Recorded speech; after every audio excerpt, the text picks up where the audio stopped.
কলকাতার একটা গলি আছে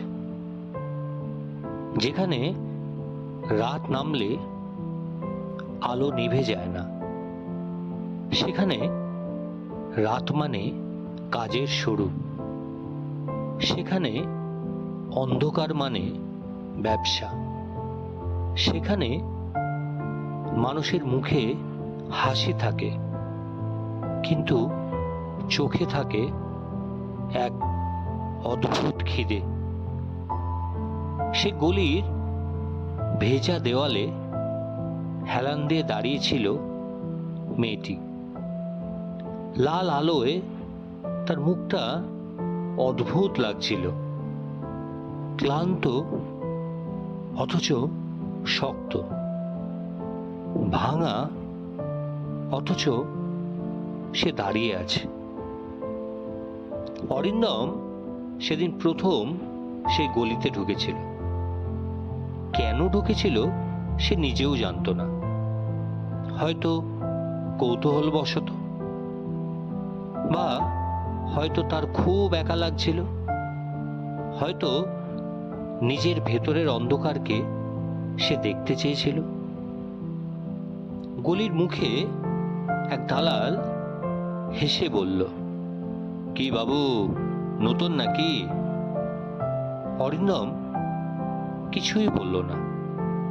তার চোখ আটকে গেল মেয়েটির ওপর। মেয়েটি তাকিয়ে বলল, কি দেখছিস? গলাটা না কেমন কর্কশ, কিন্তু চোখে যেন আগুন জ্বলছে। অরিন্দম অপ্রস্তুত হয়ে বলল, না না, মানে কিছু কিছু দেখছি না তো। মেয়েটা হেসে উঠল, একটা তিক্ত হাসি। কিছু না দেখতে এসে কেউ এখানে আসে নাকি রে বাবু? মেয়েটি একটি সিগারেট ধরালো, ধোঁয়া ছেড়ে বলল, তুই কি আমাকে কিনতে এসেছিস? অরিন্দম চুপ হয়ে দাঁড়িয়ে রইল। বল না, শরীর লাগবে। কথাগুলো এমন ভাবে বলল যেন বহুবার তার এই কথা বলার অভ্যাস আছে। তারপর হঠাৎ গলাটা বদলে গেল। হ্যাঁ, এটাই আমার পেশা। আমি শরীর বেচে খাই রে বাবু। কেন খাবো না রে বাবু? বল, কেন খাবো না? অরিন্দম স্তব্ধ হয়ে গেল। মেয়েটা সামনে এগিয়ে এলো, চোখে অদ্ভুত জেদ। তোরা আমাদের কি চোখে দেখিস? হ্যাঁ, তোরা শরীর ছাড়া কিছু বুঝিস রে? গলিটা তখন প্রায় ফাঁকা। দূরে কোথাও হাসির শব্দ, কোথাও দরজা বন্ধ হওয়ার শব্দ। মেয়েটা বলেই চলল, আরে আমাদেরও তো পেট আছে রে, ক্ষুধা আছে, বাঁচার দরকার আছে। কোন দিন তোরা একবারও তো বলিস না রে, এই নে দুটো রুটি খা। তার গলা কেঁপে উঠল। তোরা শুধু রুটি খেতে চাস না, তার সাথে আরো কিছু চাস, হ্যাঁ কিরে? সে নিজের বুকের দিকে আঙুল দেখালো। এই শরীরটা চাস, এই মাংসটা চাস, জানি, সব জানি। অরিন্দমের বুকের ভেতর কেমন অস্বস্তি লাগলো।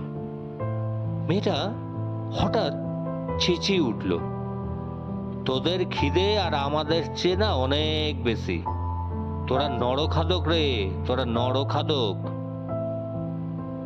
অরিন্দম ধীরে ধীরে জিজ্ঞেস করল, তোমার নাম কি? মেয়েটা কিছুক্ষণ চুপ, তারপর বলল, নাম দিয়ে কি হবে রে?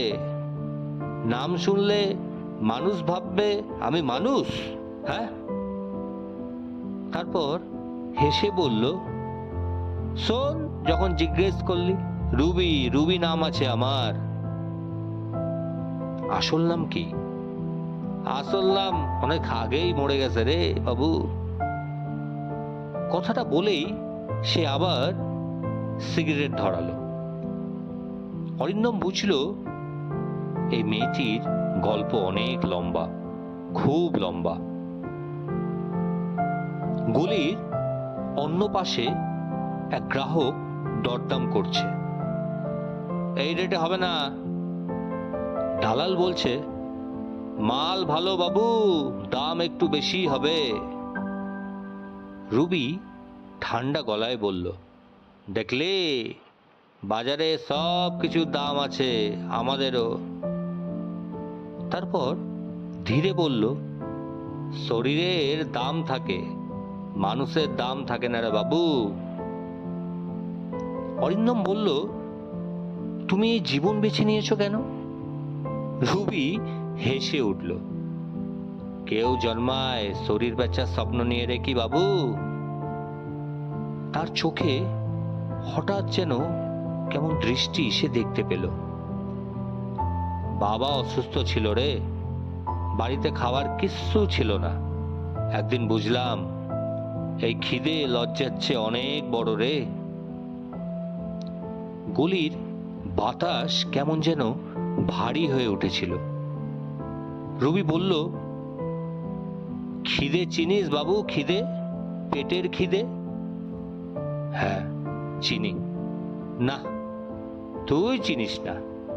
পেটের ভেতর যখন আগুন জ্বলে তখন মানুষ সব করতে পারে। সে থামল, তারপর ধীরে বলল, প্রথম দিনটা মনে আছে, খুব কেঁদেছিলাম রে বাবু। তারপর বুঝলাম কান্নায় ভাত তোটে না রে। রবি বলল, দিনে সবাই আমাদের ঘৃণা করে, আর রাতে আমাদেরই দরজার কাছে আসে। তার চোখে তীব্র ঘৃণা দেখতে পেল। সমাজ খুব ভদ্র সাজে, কিন্তু রাত হলেই মুখোশ খুলে যায়। অরিন্দম মনে মনে এটাই ভাবছিল, আর কিছু বলতে পারল না, কারণ সে জানতো কথাটা মিথ্যে নয়। রুবি হঠাৎ বলল, জানিস আমি ছোটবেলায় টিচার হতে চেয়েছিলাম। অরিন্দম শুনে অবাক। কেন? কেন আবার? বাচ্চাদের পড়াতে ভালো লাগতো। সে হেসে বলল, এখন বড়দের শেখায় মানুষ কত নিচে নামতে পারে। হাসিটা ওর ছিল ভীষণ কষ্টের। গলিতে আলো জ্বলছে, দরজা খুলছে বন্ধ হচ্ছে, হাসি, গালি, দরদাম সব মিলিয়ে এক অদ্ভুত জীবন যেন ওখানে। রুবি বলল, এখানে সবাই অভিনয় করে। গ্রাহক সুখের অভিনয় করে, আমরা ভালোবাসার অভিনয় করি। তাহলে সত্যি কোথায় আছি আমরা? কোথাও নেই রে বাবু, কোথাও নেই। রুবির কথা শুনতে শুনতে অরিন্দমের মনে হচ্ছিল সে যেন নিজেকেই দেখছে এক অন্য রূপে।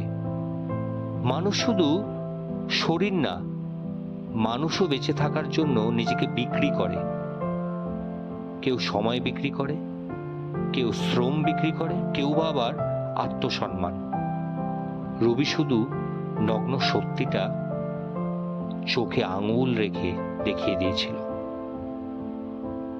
রবি হঠাৎ জিজ্ঞেস করল, তুই আমাকে মানুষ হিসেবে দেখতে পারিস কি?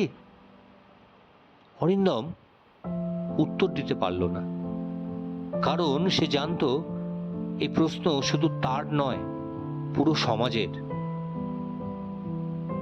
রাত তখন অনেক গভীর, গলির আলো লাল হয়ে জ্বলছে।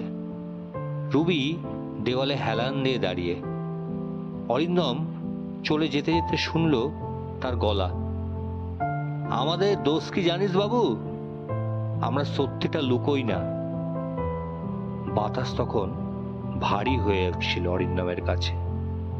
শহর জেগে আছে, মানুষের ক্ষুধা জেগে আছে, আর সে গলিতে দাঁড়িয়ে আছে রুবি, শরীরের বাজারে মানুষ হয়ে বাঁচার চেষ্টা করছে।